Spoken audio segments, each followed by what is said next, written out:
नवा क्वेश्चन हमें दिया गया है y equal 4 sin theta upon 2 plus cos theta minus theta.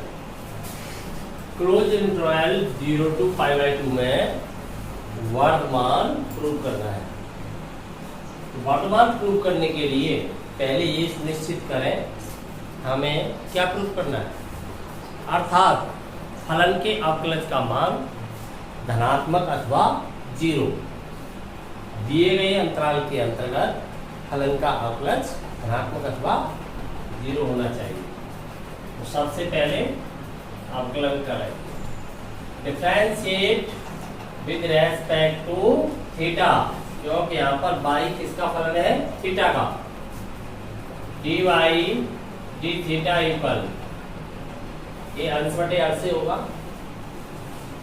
u upon v। क्या होता है इसका अवकलन, हर अंश का अवकलन माइनस अंश हर का अवकलन अपॉन हर का वर्ग। हर 2 प्लस कॉस थीटा इंटू अंश का अवकलन, यहाँ पर जो 4 है इसे यहीं पर रोक दें, केवल sine theta upon 2 plus cos theta का करें। तो हर इंटू अंश का अवकलन, साइन का क्या हो जाएगा कॉस थीटा माइनस अंश साइन थीटा। हर का अवकलन करोगे 2 का क्या हो जाएगा 0, कॉस का हो जाएगा minus sine theta, clear, upon her का वर्ग 2 प्लस कॉस थीटा का होल स्क्वायर। ये अवकलन हो गया इस पार्ट का, माइनस थीटा, थीटा के रेस्पेक्ट में कर रहे हो क्या हो जाएगा 1। अब सॉल्व करें टोटल को, तो यहाँ एलसीएम आएगा 2 प्लस कॉस थीटा का होल स्क्वायर। तो एलसीएम में ले लिया 2 प्लस कॉस थीटा का होल स्क्वायर। अब देखिए क्या रह जाएगा आपके पास, ये चल रहा है आपका 4, यहाँ पर देखिए cos थीटा मल्टीप्लाई करेगा 2 से, तब हो जाएगा 2 cos थीटा, यहाँ पर हो जाएगा cos थीटा। ये माइनस और माइनस मल्टीप्लाई करके प्लस का हो जाएगा sin थीटा। तो अपने पास रहेगा 2 cos थीटा मल्टीप्लाई से plus cos square theta, minus minus plus होके हो जाएगा sin स्क्वायर थीटा। ये मल्टीप्लाई हो रहा है इसमें 4 से, क्लियर। ए एलसीएम 1 के साथ जाएगा यहाँ पर, तो माइनस इसका होल स्क्वायर साथ ही ओपन कर देते हैं a प्लस बी के होल स्क्वायर से, तो क्या हो जाएगा 4 plus cos square theta plus 4 cos theta. समझ में आ गया, a प्लस बी का होल स्क्वायर ये आ गया। अब देखिए यहाँ पर टोटल कितना बचता है, ये क्या हो गया 1, 4 मल्टीप्लाई करेगा तो ये हो जाएगा 8 cos थीटा, और ये हो गया 1 से मल्टीप्लाई करेगा तो क्या हो जाएगा 4 minus 4 minus cos square theta minus 4 cos theta upon 2 plus cos theta का होल इसका यूकल। 4 से 4 लेस हो गया, और ये है आपका 8 cos थीटा, यहाँ पर है माइनस का 4 cos थीटा, तब कितना बचेगा अपने पास 4 cos थीटा, 4 cos थीटा, और रह जाता है माइनस cos स्क्वायर थीटा। समझ में आ रहा है, अपॉन 2 प्लस cos थीटा का होल इसका कॉमन आ रहा है ऊपर से cos थीटा, तो cos थीटा ले लिया कॉमन का, तब क्या रह जाएगा यहाँ पर 4 माइनस cos थीटा, ये रह जाता है 4 minus cos theta upon 2 plus cos theta का होल स्क्वायर। जो वैल्यू आ रही है डिवाइड dx की वो धनात्मक अथवा शून्य होनी चाहिए इस अंतराल के अंदर, तो इस अंतराल में फलन कैसा हो जाएगा बढ़ना। यदि केवल धनात्मक है, एक भी बिंदु ऐसा नहीं है जहाँ पर शून्य है, तो निरंतर वर्तमान हो जाएगा। अगर एक भी बिंदु ऐसा आ जाता है जहाँ पर शून्य भी है, स्थिर भी हो जाता है, तो परिवर्तन की दर है, अवकलज की वैल्यू है वो शून्य हो जाती है, तो निरंतर न होकर केवल वर्तमान हो जाएगा। तो देखिए आप इस वैल्यू को, इज ग्रेटर देन और equal 0 for all theta belongs to close interval 0 to π/2। क्यों? ये जो वैल्यू है वो धनात्मक अथवा 0 हो गई है इस इंटरवल के अंदर। कैसे? हमें पता चल रहा है कि 2 + cos थीटा का होल स्क्वायर हमेशा एक धनात्मक राशि है। cos थीटा का मान -1 से 1 में होता है। यहाँ पर फर्स्ट क्वाड्रेंट है, cos थीटा का मान पॉजिटिव ही होगा, या 0 हो सकता है, π/2 भी इसमें सबमिट है, क्लोज इंटरवल है, तो 0 भी हो सकता है, पर 0 से कम तो है नहीं। 0 भी हो जाएगा तब भी ये धनात्मक रहेगा। ये धनात्मक रहेगा क्योंकि 4 - cos थीटा हो रहा है। cos थीटा की वैल्यू -1 से नीचे नहीं जा सकती, यहाँ पर तो फर्स्ट क्वाड्रेंट है, इसलिए ये फैक्टर हमेशा कैसा है? पॉजिटिव, और ये कैसा है? पॉजिटिव। तो फिर केवल निर्भर किस पे करेगा? ये टोटल जो मान है यहाँ पर किस पे निर्भर कर रहा है? केवल cos थीटा पर, इस पर निर्भर नहीं कर रहा। ये तो हमेशा धनात्मक है, ये भी हमेशा धनात्मक है, चाहे क्वाड्रेंट कोई भी क्यों नहीं होता, चाहे थीटा की वैल्यू कुछ भी लगा लेते, लेकिन ये फैक्टर तो हमेशा पॉजिटिव ही आता, और ये फैक्टर हमेशा पॉजिटिव ही रहेगा। केवल cos थीटा यहाँ पर ऐसा स्टेप है जो नेगेटिव पॉजिटिव हो सकता है, परंतु ये भी नेगेटिव नहीं हो सकता क्योंकि theta belongs to first quadrant. परंतु थीटा की वैल्यू π/2 भी रखी जा सकती है, इसलिए जब π/2 यहाँ पर लगाएंगे थीटा की वैल्यू, तब ये शून्य जरूर हो जाएगा। अगर यहाँ ओपन इंटरवल कर दिया जाए तो ये स्ट्रिक्टली इंक्रीजिंग हो जाएगा, अर्थात निरंतर वर्तमान सिद्ध हो जाएगा, परंतु π/2 के कारण ये 0 भी हो जाता है, इसलिए वर्तमान प्रूव होगा। वर्तमान की क्या कंडीशन है? जिस फलन के अवकलज का मान धनात्मक अथवा शून्य हो जाए किसी इंटरवल के अंतर्गत, तो उस इंटरवल में उसे वर्तमान कहते हैं, और केवल धनात्मक हो जाए, शून्य नहीं हो, तो उसे निरंतर वर्तमान। तो कैसा प्रूव हो गया? समझ में आ गई पूरी बात? कहीं कोई डाउट है? डाउट है तो इसको अलग से लिख सकते हैं कि ये पॉजिटिव है, ये पॉजिटिव है, ध्यान रखिए। ठीक, तो यहाँ से हम कह सकते हैं एम्प्लाइज dy थीटा की जो वैल्यू है इज ग्रेटर देन और equal 0 for all theta belongs to close interval 0 to π/2। Implies फलन, फलन कौन है यहाँ पर? बाई, किसका फलन है? थीटा का फलन बाई इंटरवल 0 π/2 में कैसा हो गया? वर्तमान। यही हमें प्रूव करना था, वर्तमान है। क्लियर? कोई शक?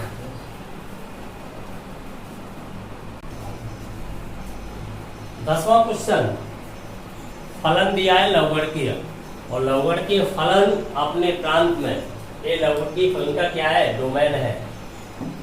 लॉग केवल और केवल धनात्मक वास्तविक संख्याओं के लिए परिभाषित होता है, ऋणात्मक संख्याओं के लिए लवगणक परिभाषित नहीं होता है, और log 0 की वैल्यू है वह भी माइनस अनंत होती है। तो ये क्या है? इसके फलन का डोमेन है। अपने प्रांत में हमें इसे वर्तमान प्रूव करना है। तो वर्तमान अथवा निरंतर वर्तमान प्रूव हो जाए, निरंतर वर्तमान हो जाएगा तब भी वर्तमान माना जाएगा, परंतु वर्तमान का निरंतर वर्तमान होना आवश्यक नहीं। तो देखिए सबसे पहले क्या करें? अवकलन करें f'(x) क्या होता है log x का? 1/x। अब आप इस वैल्यू को पॉजिटिव प्रूव कर दें तो ये निरंतर वर्तमान हो जाए। पॉजिटिव के साथ साथ कम से कम एक बिंदु पर शून्य कर दें तो केवल वर्तमान हो जाए। तो देखिए क्या प्रूव हो रहा है। इस इंटरवल से आप x यहाँ पर लगाओगे तो कोई भी x ऐसा नहीं है जो इसे शून्य कर सके। ऋणात्मक तो लगाया ही नहीं जा रहा है, 0 से ऊपर चल रही होगा, तो ऋणात्मक तो हो ही नहीं सकता है, 0 भी नहीं हो सकता। ऐसी किसी भी संख्या का अस्तित्व नहीं होता है जो 1 को डिवाइड करके 0 कर देगी। आप सोचे होगे अनंत से डिवाइड कर दो, अनंत कोई संख्या ही नहीं होती है, अनंत तो एक सिंबल है, समझ गए ना। अनंत के साथ हमेशा कैसा इंटरवल होता है, ओपन, कभी सबमिट नहीं किया जाता उसे। तो ये जो वैल्यू आ रही है वो कैसी आ रही है, ग्रेटर देन 0 मींस धनात्मक। For all x belongs to, या तो ऐसे कह दो ओपन इंटरवल 0 टू इनफाइनाइट, या x इज ग्रेटर देन 0, बात एक ही है। 0 से ऊपर ये वैल्यू कैसी है, पॉजिटिव। तो इससे हम कह सकते हैं एम्प्लाइज जो आपका लववर्गी फलन है, फलन कौन सा फलन है, log x, कैसा हो गया, निरंतर बढ़मान। अंतराल 0 टू इनफाइनाइट में निरंतर स्ट्रिक्टली इंक्रीजिंग, निरंतर बढ़मान है। कैसा फलन है, निरंतर वर्धमान। प्रूफ क्या करना था, वर्तमान, वर्तमान प्रूफ हो गया तो निरंतर वर्तमान वर्तमान भी होता है, लेकिन वर्तमान का निरंतर वर्तमान होना आवश्यक नहीं है। क्लियर।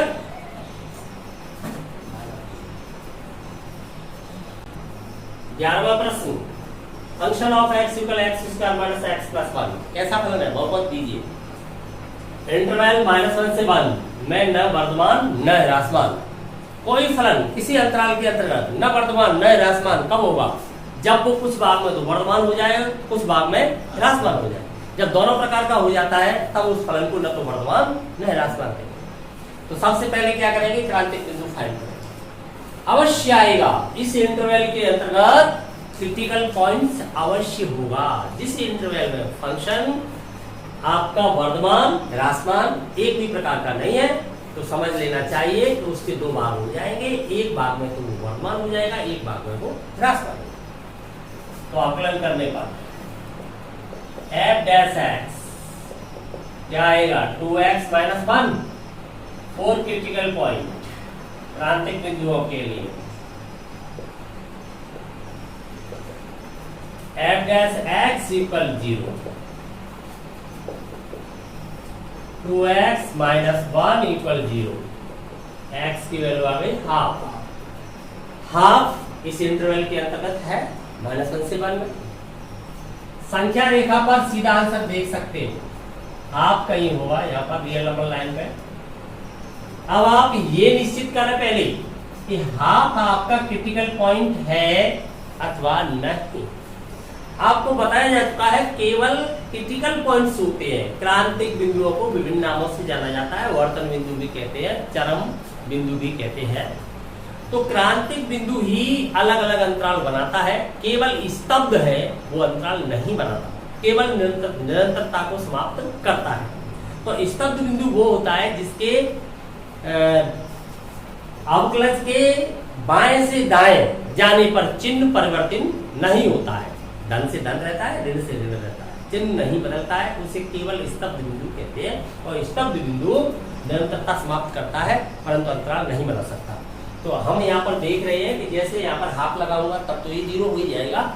हाफ से वैल्यू मैंने यहाँ पर कम कर दी, हाफ का मतलब क्या है 0.5, वैल्यू मैंने 0.4 लगा दी, तो ये वैल्यू क्या हो जाएगी, कम, ये कम हो जाएगी, ये अधिक हो जाएगी तो नेगेटिव आ जाएगी। और जैसे ही वैल्यू में 0.6 लगाऊंगा, अति लघु सामीप्य वाले बिंदुओं पर देखूंगा, तो अति लघु सामीप्य वाले बिंदु वास्तव में तो संख्या रेखा पर हम पता ही नहीं लगा सकते।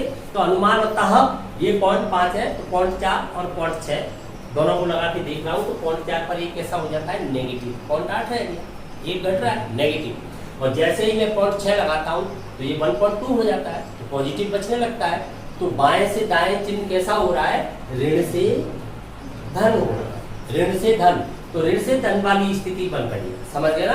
तो ऋण वाली स्थिति में वक्र नीचे आया, अवकलज ऋणात्मक हुआ, परिवर्तन हो रहा है y में x के सापेक्ष, अर्थात x तो आगे बढ़ता चला जा रहा है, y नीचे गिर रहा है, तो वक्र नीचे गिर रहा है।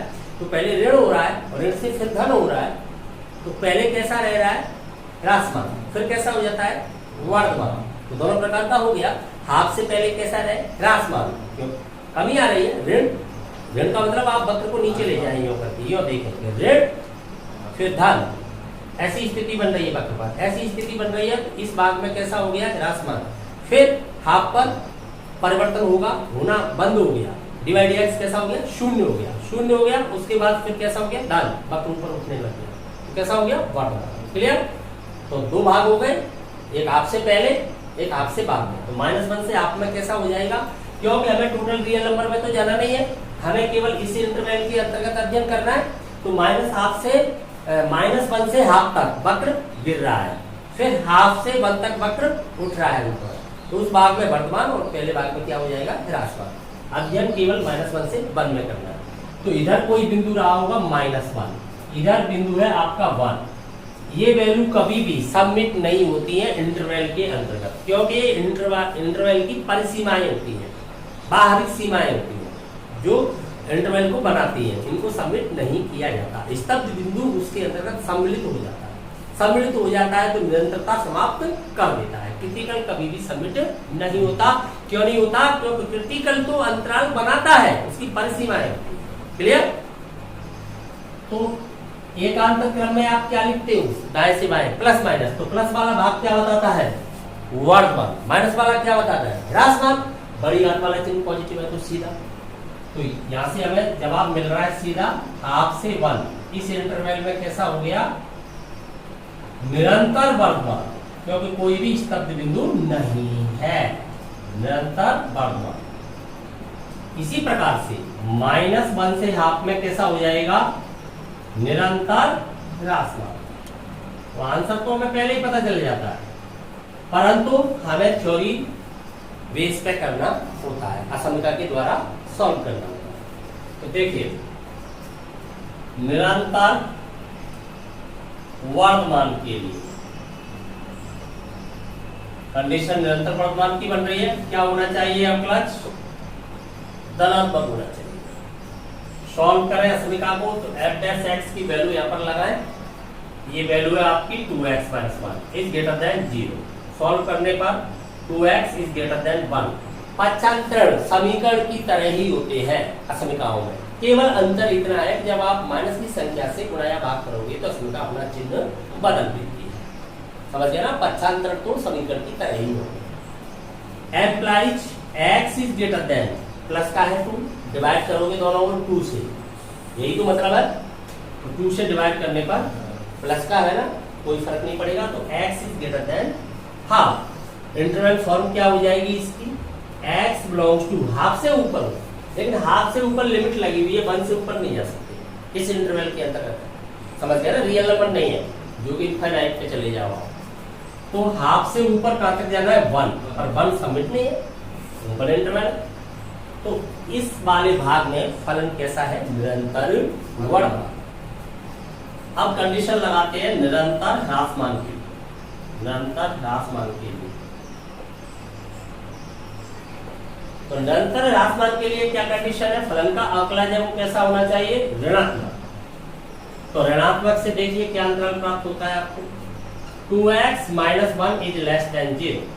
सॉल्व करने पर ये हो जाता है 2x is less than 1, implies x is less than half. Interval form आपकी क्या हो जाएगी, x बिलोंग्स टू -1 से नीचे नहीं आ सकते, तो -1 टू हाफ। तो हम देख पा रहे हैं कि अपना फलन दो भागों में बट गया, जो दिया गया अंतराल था वो दो अंतरालों में बट गया। एक बात तो हो गया आपका हाफ से नीचे, एक हो गया हाफ से ऊपर। तो हाफ से नीचे -1 और फिर हो गया हाफ से ऊपर 1 पर सीमा का। तो इस भाग में तो हो गया है वो वर्धमान और इस भाग में हो गया है ह्रासमान। जब टोटल इंटरवल को लेंगे, अब टोटल इंटरवल कितना हो जाएगा आपका, क्योंकि हम देख रहे हैं फलन -1 टू हाफ में कैसा है, निरंतर ह्रासमान, निरंतर ह्रासमान एवं हाफ टू 1, -1 से हाफ और हाफ टू 1 में निरंतर वर्धमान। इसलिए ओपन इंटरवल -1 टू 1 में न तो वर्धमान न ह्रासमान। क्यों? दोनों प्रकार का हो गया ना टोटल में। इस अंतराल के अंतर्गत ये दोनों ही आ गए, दोनों सबमिट हो गए। और दो प्रकार का हो जाता है किसी एक अंतराल में, दोनों प्रकार का हो जाए, वर्तमान भी ह्रासमान भी, तो उसे न तो वर्तमान मानते हैं न ह्रासमान। क्लियर? वर्तमान ह्रासमान की श्रेणी में उन्हीं फलनों को रखा जाता है जो किसी अंतराल के अंतर्गत या तो वर्तमान हो या फिर ह्रासमान, दोनों प्रकार के हो जाएंगे, न तो वर्तमान न ह्रासमान। तो यहाँ पर हम निर्णय ले रहे हैं कि -1 से 1 में न तो वर्तमान न ह्रासमान। क्लियर? कोई शक?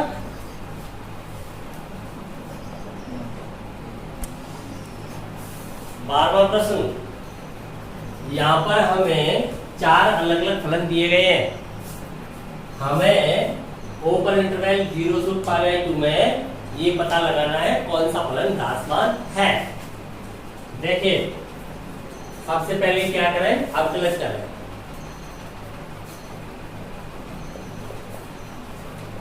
पहला वाला फलन फंक्शन ऑफ x इक्वल आपको दिया है cos x। Clear? f dash x आपका क्या हो जाएगा, cos x का क्या होता है minus sin x। x belongs to first quadrant, first quadrant में क्या होता है ऑल पॉजिटिव, तो sin x की वैल्यू कैसी आएगी वहां से पॉजिटिव। जब x की वैल्यू मैं प्रथम चतुर्थांश से लगाऊंगा तो sin x की वैल्यू कैसी हो जाएगी पॉजिटिव, परंतु आगे क्या है नेगेटिव, तो टोटल वैल्यू क्या हो जाया करेगी नेगेटिव। तो ये टोटल वैल्यू कैसी हो गई आपकी नेगेटिव हो गई। Less than 0 for all x belongs to open interval 0 to π/2। Clear? जब अवकलज का मान ऋणात्मक हो जाता है किसी अंतराल के अंतर्गत, उस अंतराल के अंतर्गत फलन कैसा हो जाता है निरंतर ह्रासमान। तो कैसा हो गया फिर f निरंतर ह्रासमान हो गया। ह्रासमान निरंतर ह्रासमान भी ह्रासमान ही है। अब देखिए दूसरा वाला b, function of x equal cos of 2x, f dash x क्या हो जाएगा -2 sin of 2x। Clear? cos 2x का क्या हो जाएगा sin 2x, 2x का करेंगे तो 2 आ जाएगा मल्टीप्लाई में sin 2x। अब यह ध्यान दें, जब x प्रथम चतुर्थांश में होगा तब 2x कहाँ होगा द्वितीय में, डबल हो गए ना, एंगल डबल कर दिया जाएगा तो एंगल कहाँ पहुंच जाएगा सेकंड में पहुंच जाएगा। π/2 डबल करने पर ये क्या हो जाएगा पाई, तो 0 से पाई कहाँ पहुंच जाएगा 0 से पाई। लेकिन केवल कौन सा चतुर्थांश होगा यहाँ पर, फर्स्ट या सेकंड दोनों होंगे या केवल सेकंड में चल रहा होगा, ये निश्चित करें पहले। यहाँ आप कहाँ भ्रमित हो रहे हैं, जैसे मान लो दोनों लिमिटों को हमने 2 से मल्टीप्लाई करा दिया, हमें पता है कि x बिलोंग्स टू, आप ऐसे लिख लें इसे इनवर्टिंग फॉर्म में, 0 से बड़ा है x परंतु π/2 से छोटा है, तब 2 से मल्टीप्लाई करें तो ये तो 0 ही रहेगा, ये हो जाएगा आपका 2x और ये हो जाएगा आपका पाई। x आपका 0 से π/2 में है तब 2x 0 से पाई में हो गया। तो इसके अंतर्गत फर्स्ट सेकंड दोनों आएंगे या केवल सेकंड आएगा,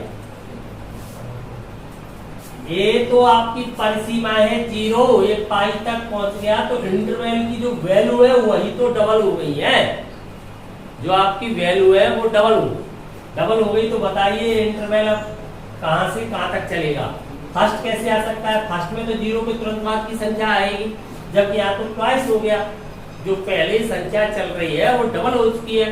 तो आप बताइए सेकंड क्वाड्रेंट माना जाएगा या फर्स्ट सेकंड दोनों माने जाएंगे, ये सेकंड क्वाड्रेंट माना जाएगा। ये कौन सा माना जाएगा सेकंड माना जाएगा, परिसीमा भले ही 0 है लेकिन डबल होकर चलेगा एक साथ, तो सेकंड क्वाड्रेंट माना जाएगा। अगर आप इस नजरिए से देखते हो तो फर्स्ट और सेकंड दोनों माने जाएंगे, तभी साइन पॉजिटिव होता है, फर्स्ट में भी पॉजिटिव है साइन तो सेकंड में भी पॉजिटिव है। आप अगर इसे सेकंड में मानते हो, सेकंड में भी साइन कैसा होता है पॉजिटिव, आपको पता है ASTC साइन पॉजिटिव है वहां पर, तो इसलिए ये वैल्यू कैसी आएगी पॉजिटिव। लेकिन -2 से मल्टीप्लाई होगा तो कैसी हो जाएगी वैल्यू नेगेटिव, तो आगे कैसा रहेगा नेगेटिव। समझ गए, 0 भी नहीं आएगा क्योंकि 0 के लिए तो x अक्ष चाहिए, x अक्ष वाला बिंदु चाहिए, पाई चाहिए या 0 चाहिए, जो इसमें सबमिट नहीं है। तो कैसा हो जाएगा फलन निरंतर रासमान for all x belongs to 0 to π/2। x तो इसी में रहेगा, 2x बिलोंग करेगा 0 to π, x तो इसी में बिलोंग करेगा। एम्प्लाइज फलन कैसा रहा निरंतर रासमान। समझ में आएगा? कोई दिक्कत? बंद करने के लिए तो ये बात आपकी कंफर्म हो जाती है कि ये वैल्यू ऑलवेज नेगेटिव रहेगी। नेगेटिव रहेगी तो फलन कैसा हो जाएगा निरंतर रासमान हो जाएगा। कंफर्म? अब देखिए C, function of x equal क्या फाइंड हो रहा है cos of 3x implies f dash x equal -3 sin of 3x। अब यहां ध्यान दें, जब x बिलोंग्स टू 0 to π/2 तब 3x बिलोंग्स टू 0 to 3π/2, 3 से मल्टीप्लाई हो जाएगा। तब आपकी 3x के लिए क्या कंडीशन हो जाएगी 3x 3π/2 या 3 का मल्टीप्लाई होगा तो यही तो हो जाएगा। क्लियर होगी बात? अब आप देखें कौन से चतुर्थांश के अंतर्गत है 3x एंगल। आपका x फर्स्ट में बिलोंग करता है तो 2x सेकंड में बिलोंग करता है, तो 3x का बिलोंग करेगा थर्ड के अंतर्गत। तीसरे चतुर्थांश के अंतर्गत साइन कैसा होता है नेगेटिव, तो ये वैल्यू नेगेटिव आएगी और नेगेटिव से ही मल्टीप्लाई हो रहा है, -3 से मल्टीप्लाई हो रहा है, तो नेगेटिव और नेगेटिव कैसी हो जाएगी पॉजिटिव। तो ये वैल्यू ऑलवेज कैसी रहेगी पॉजिटिव, तो ग्रेटर देन 0 हो जाएगी ये। कब for all 3x belongs to 0 to 3π/2 अथवा ये कहा जाए x belongs to open interval 0 to π/2। तो फलन कैसा हो गया आपका फलन है वो निरंतर रासमान न होकर के वर्धमान हो जाएगा, निरंतर वर्धमान। डी, अब डी पार्ट में देखें फंक्शन ऑफ x इक्वल क्या फाइंड हो रहा है 10x। अवकलन करने पर f डैश x की वैल्यू क्या आएगी sec स्क्वायर x। वैसे भी हमें पता है कि ऑल पॉजिटिव है फर्स्ट क्वाड्रेंट में, फिर भी यहाँ स्क्वायर लगा हुआ है तो ये हमेशा कैसा रहेगा पॉजिटिव, तो greater than 0 for all x belongs to open interval 0 to π/2। तो ये भी कैसा हो जाएगा निरंतर वर्धमान। हमसे पूछा गया है कि कौन से फलन है जो इंटरवल 0 to π/2 में ह्रासमान है। तो ह्रासमान कौन से मिले हमें a और b, ये दो ही यहाँ पर ह्रासमान है।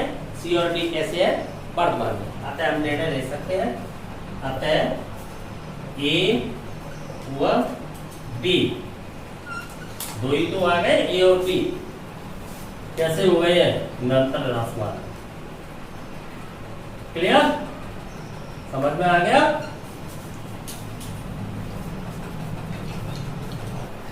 तेरहवें क्वेश्चन के अंतर्गत हमें पता करना है कि दिए गए अंतरालों में से किस अंतराल में फलन ह्रासमान है।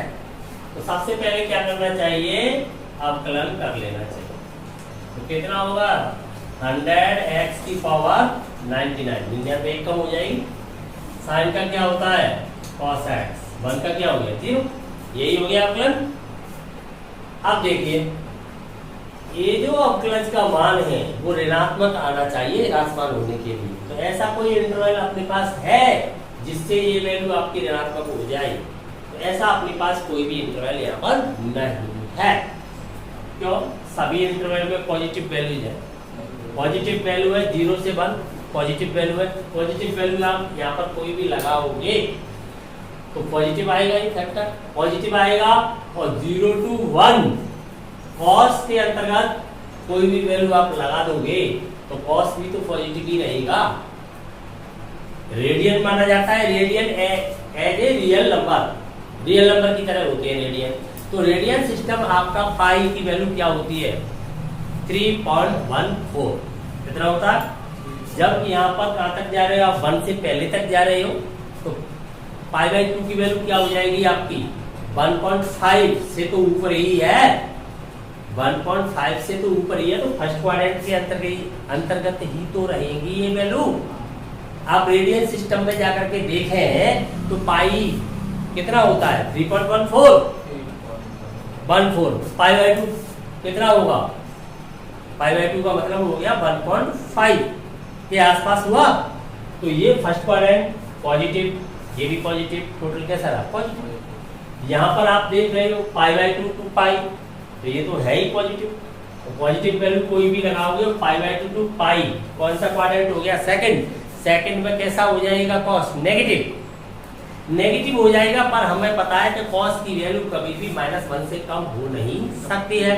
-1 से जब कम नहीं हो सकती वैल्यू, तब यहाँ पर क्या हुआ, उस पर पाई/2 से ऊपर वैल्यू लगाएंगे, 1.5 से ऊपर चला गया तो जो वैल्यू 99 पावर पे लगेगी 100 से मल्टीप्लाई होगा, तो कितना अधिक मान बढ़ जाएगा जब तक, तो ये फिर क्या करेगा, कुछ भी नहीं, ये तो -1 तक ही जा सकता है, तब भी ये पॉजिटिव रहेगा।